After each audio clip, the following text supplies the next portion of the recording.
புயலிலே ஒரு தோணி 10ஆம் வகுப்பு இயல் 1ஓட துணைப்பாடம். இதில் நீங்கள் நெடுவினால் இதை சுருக்கி எழுத சொல்லுவாங்க. ஸோ இதை எப்படி சுருக்கி எழுதலாம் அப்படிங்கிறத இந்த வீடியோவில் பார்க்கலாம். ஃபஸ்ட் ஒன் ஹெட்டிங் முன்னுரை அப்படின்னு போட்டுட்டு, இயற்கையின் அசைவு சீற்றமாய் ஊழி தாண்டவமாக மாறுகையில் எதிர்நிற்க இயலாமல் நாம் தவிக்கிறோம். புயலின் பெருங்காட்சியையும் புயலின் சீற்றத்தையும் கப்பலின் தத்தளிப்பையும் பயணிகளின் அச்சத்தையும் புயலிலே ஒரு தோணி என்னும் துணைப்பாடம் மூலம் சிங்காரம் அவர்கள் நம் கண் முன்னே கொண்டு வந்துள்ளார் அப்படின்னு எழுதிக்கோங்க. இது முன்னுரை. அடுத்து ஹெட்டிங் புயலில் சிக்கிய தோணி அப்படின்னு எழுதிக்கோங்க. புயலில் சிக்கிய தோணி. கொளுத்தி கொண்டிருந்த வெயில் இமை நேரத்தில் மறைந்து விட்டது. புழுங்கிற்று. பாண்டியன் எழுந்து போய் அண்ணாந்து பார்த்தான். மேகப்பொதிகள் பறந்து திரண்டு ஒன்றி கும்மிருட்டாய் இறுகி நின்றன. அலைகள் எண்ணெய் பூசியவை போல் மொழுமொழுவென நெளிந்தன. கிடுக்கிடும் இடி முழக்கத்துடன் மின்னல் கீற்றுகள் வானை பிளந்தன. வானம் உடைந்து கொட்டு கொட்டென்று வெள்ளம் கொட்டியது. சூறாவளி மாரியும் காற்றும் கூடி கலந்தது. இது வரைக்கும் எழுதிக்கோங்க. அடுத்தது தோணி படும் பாடு. இது 2வது ஹெட்டிங். ஃபஸ்ட்டு ஹெட்டிங் புயலிலே சிக்கிய தோணி. கொளுத்தி கொண்டிருந்த அதிலிருந்து கூடி கலந்தது வரைக்கும் எழுதிக்கோங்க. செகண்ட் பாயிண்ட் தோணி படும் பாடு. தொங்கான் அப்படின்னா அங்கே கப்பல்னு அர்த்தம். கப்பல் அப்படியும் இப்படியுமாய் தாவி குதித்து விழுந்து திணறி தத்தளிக்கிறது. எலும்புகள் முறிவது போல் நொறு நொறு நொறுங்கள் ஒளி. எங்கிருந்தோ தொங்கிய வடக்கயிறை வலக்கையால் பற்றி கிடந்தான் பாண்டியன். மலைத்தொடர் போன்ற அலைகள் மோதி தாக்குகின்றன. இது 2வது ஹெட்டிங். 3வது கடலின் வெறி கூத்து. இது உங்களுக்கு இங்கேருந்து ஸ்டார்ட் பண்ணுங்க. தொங்கான் நடுநடுங்கி தாவி தாவி குதித்து குதித்து விழுந்து விழுந்து நொறு நொறு நொறுங்குகிறது. அதுக்கப்புறமா இங்கே வாங்க. தொங்கான் தாவி விழுந்து சுழல்கிறது.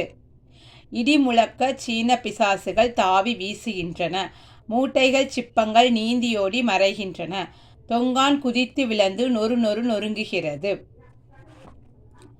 தொங்கானின் இருபுறமும் பின்னேயும் தேயிலை பெட்டிகளும் புகையிலை சிப்பங்களும் மிதந்து வருகின்றன. சிப்பம் அப்படின்னா உங்களுக்கு மூட்டைகள், அதை கட்டி போடுவாங்களா மூட்டைகள், அந்த மாதிரி அந்த மீனிங்கில் எடுத்துக்கோங்க. தொங்கானின் இருபுறமும் பின்னேயும் தேயிலை பெட்டிகளும் புகையிலை சிப்பங்களும் மிதந்து வருகின்றன. பாண்டியன் நாற்புறமும் கடலை பார்த்து மலைத்து நின்றான். கப்பித்தான். கப்பித்தான் அப்படின்னா கப்பலோட கேப்டன், அதை தான் உங்களுக்கு கப்பித்தான் அப்படின்னு சொல்கிறாங்க.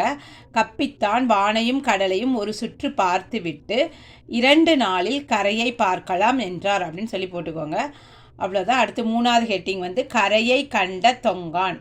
கரையை கண்ட தொங்கான். மறுநாள் காலையில் சூரியன் உதித்தான். கடல் அலைகள் மொத்து மொத்தென்று தொங்கானை மோதின. பறவை மீன்கள் இருபுறமும் கூட்டம் கூட்டமாய் பறந்து விளையாடின. கருநீல வானில் விண்மீன்கள் வெகு ஒளியுடன் கஞ்சிமிட்டி நின்றன. உப்பு காற்று உடலை வருடியது. அவுளியா மீன்கள் கூட்டம் கூட்டமாய் முனங்கள் ஒளியோடு எருமைகளை பின்தொடர்ந்தன. மறுபடியும் நோட் பண்ணிக்கோங்க. அவுளியா மீன்கள் கூட்டம் கூட்டமாய் முனங்கள் ஒளியோடு எருமைகளென பின்தொடர்ந்தன. அடுத்து உங்களுக்கு முடிவுரை போட்டுக்கோங்க. முடிவுரை. சுமத்ரா பிரயாணிகள் துடுப்பு படகில் இறங்கி போய் நடைபாலத்தில் ஏறி நடந்து சுங்க அலுவலகத்திற்கு சென்று பிரயாணி அனுமதி சீட்டுகளை நீட்டினார்.